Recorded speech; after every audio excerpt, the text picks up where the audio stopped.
The definitive biography of St. Arborius of Glossopdale and his thin dog, Episode 7, The Saintliest Deeds of Arborius. Many of the legends of St. Arborius strain credulity. The foregoing are, of course, exceptions, but they are not without interest. Iconicus attaches great significance to them. Enough said. Authenticus Spurius reports a version of the facts which in itself implies fiction. Nevertheless, in accounts of the better established episodes, there is a certain consistency, and this leads me to include the following example within this definitive hagiography. It illustrates how Brother Arborius followed the traditional pattern of saintliness in at least one aspect of life.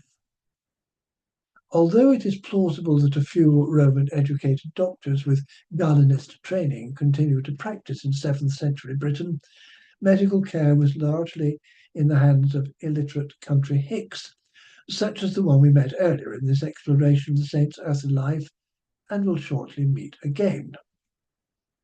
Being ignorant of all but traditional remedies, the hicks were considerably less quick, efficient, and reliable than the Galenists at killing their patients. However, they managed in the end to kill most of them.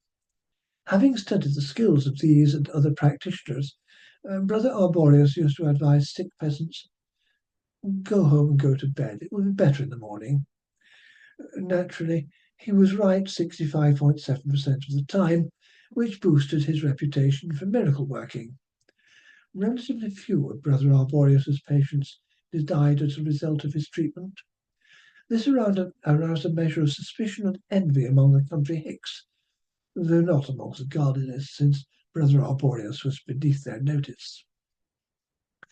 Disease was one recurring problem for the peasantry. Starvation was another. So Aid and Abet told the other good monks that they must do all they could to help the people feed themselves, as well as to remain healthy and holy. Brother Eruditio replied that even after much study, he didn't have a clue how to achieve such goals. Brother Peregrinator said that disease and starvation were the way of the world, and nothing could be done about them except to pray. Brother Arborius said they would just have to do their best. They all reckoned without the resourcefulness of Brother Bestial.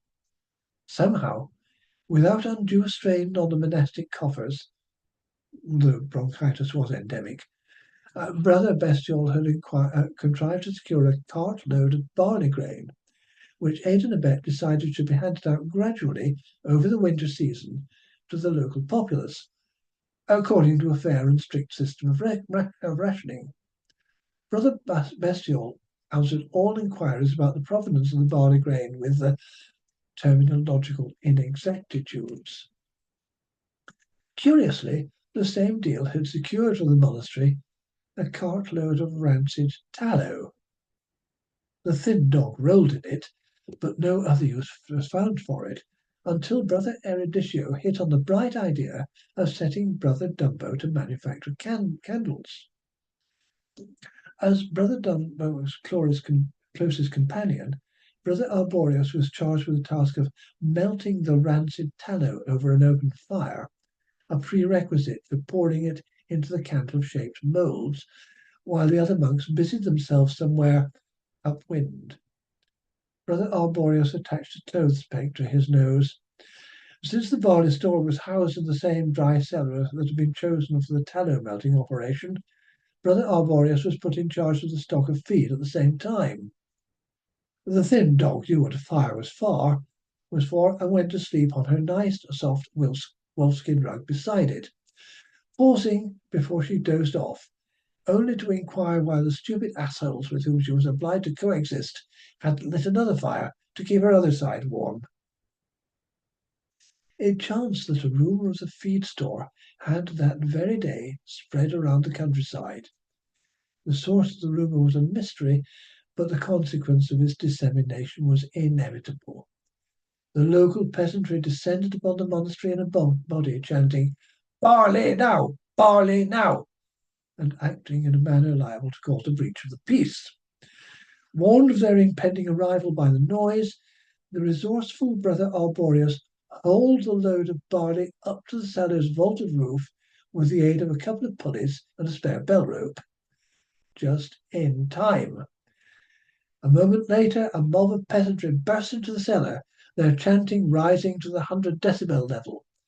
They were pursued by the hick doctor, who, seduced into dreams of financial success by the size of the crowd, was persistently begging each of them to let him lance their boils and try House new all-purpose therapeutic preparation of camel dung, lavender, and funny mushrooms. Brother Arborius stood to face the crowd, but couldn't make himself heard over the din, especially as the doctor had appeared at his side, shouting and waving his bucket of panacea. Brother Dunbar was busy sorting out the tallow candles and ignored the commotion. The other monks, headed by Aid and Abet, appeared at the back of the crowd in the hope of intervening, but they couldn't reach the bottom of the steps. They were therefore obliged to watch helplessly while the peasants besieged Brother Arborius and threatened terminal retribution unless he filled their storage pots with feed right there and then.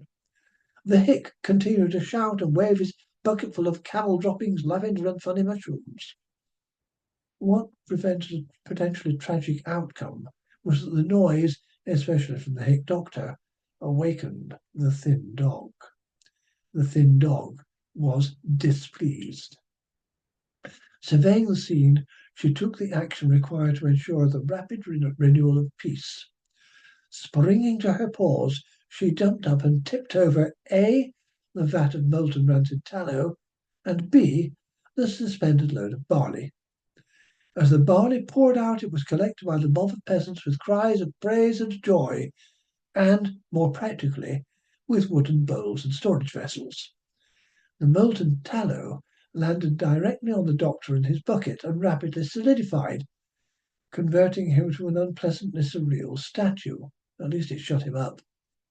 The peasants, having nicked all Brother Bastille's barley, departed full of joy and happiness, voicing their thanks for the charity of Brother Arborius. The thin dog, after a period of huffing and trampling on the wolfskin rug, lay down and went to sleep again, with a request that the tallow-encapsulated hick doctor, now perfectly sealed, be put on her other side as a draught excluder, thereby making the asshole more useful in death than he'd ever been in life. Whatever the truth behind this fabled incident, the popularity of the tale is readily explained. It is the clearest known event in the life of Brother Arborius, in which he appeared to perform both the major functions considered de rigueur for All Saints.